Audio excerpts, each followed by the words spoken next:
Just when tensions in West Asia seems to be entering a fragile pause, a new economic and strategic storm is building in the shadows.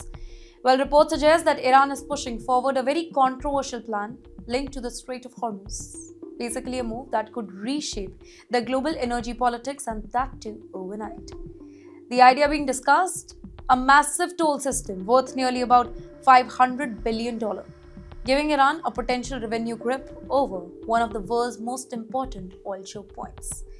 And immediately, the pushback it has begun because this is not just about money, it's about control. It's about power over global energy flow.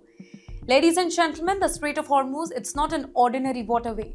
It is one of the most important transit routes on the planet Earth, handling a huge share of global petroleum export.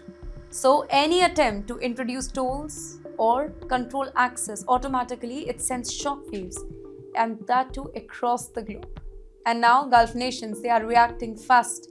Countries like Saudi Arabia, the United Arab Emirates, they are reportedly exploring ways to reduce their dependency on the strait completely. Quietly but very urgently, alternative export routes they are being strengthened and expanded. Because behind the scenes, a message is emerging. We cannot depend on a single vulnerable choke point anymore. One major example is already in use. The UAE has been actively utilizing the Abu Dhabi crude oil pipeline, which, by the way, connects Habshan oil field directly to the port of Hubshira of the Gulf of Oman. So, this allows the oil export to bypass the Strait of Hormuz altogether, at least partially, though. So, it is a strategic safety plan, but experts warn that it is not enough to replace the strait completely. And in the meantime, Saudi Arabia is relying heavily on its massive East-West pipeline, also known as the Petroline. This system stretches across the countries and move oil from eastern fields all the way to the Red Sea port of Yanbu. With very huge transport capacity, it has become a crucial backup route during regional tension. But even Saudi planners know that this is only the beginning of a larger reconstructing, right? Well, reports also suggest both Saudi Arabia and the UAE are now actively exploring expansion plans. New pipelines, upgraded terminals, and additional export corridors along the Red Sea.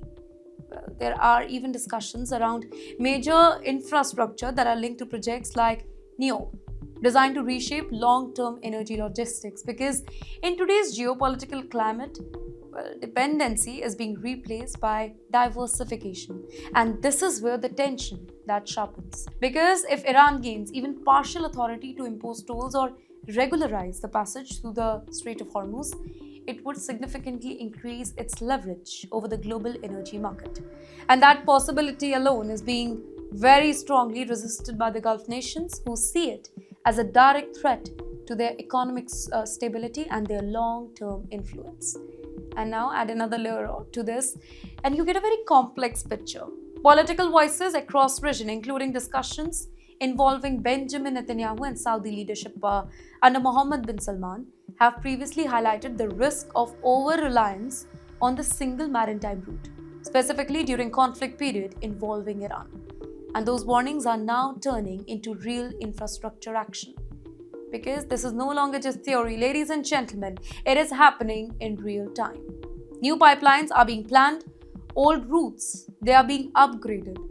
In fact, the alternative corridors, they are quietly taking shape. But the biggest question, it still remains. Can these alternatives truly replace the Strait of Hormuz, or is the world simply building backups for a system it still cannot escape?